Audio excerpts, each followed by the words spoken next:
Hello guys, আজ আমাদের picnic আছে। ছোট ছোট স্টুডেন্টগুলোকে নিয়ে আমাদের ছাদে পিকনিক। তো সকাল থেকেই সমস্ত কিছু প্রিপারেশন করেছি, সমস্ত কিছু রেডি করা হয়ে গিয়েছে। তো রান্না জোগাড়ও হয়েছে অলরেডি। এখন ফ্রায়েড রাইস হচ্ছে, দেখতেই পাচ্ছ। তারপর চিকেনটাও অনেক আগে থেকেই করে রেখেছি, দেখো।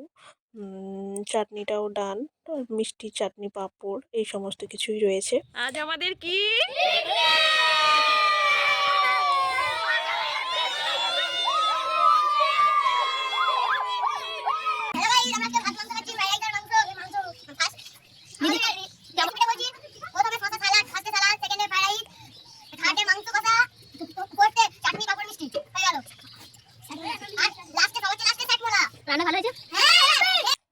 তো এইভাবেই হাসি মজা আনন্দ করে আমাদের আজকের দিনটি কাটলো।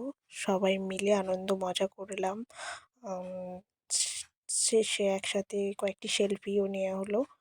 তো আজকের দিনটা খুব ভালো গেছে। এখানেই শেষ করলাম। টাটা।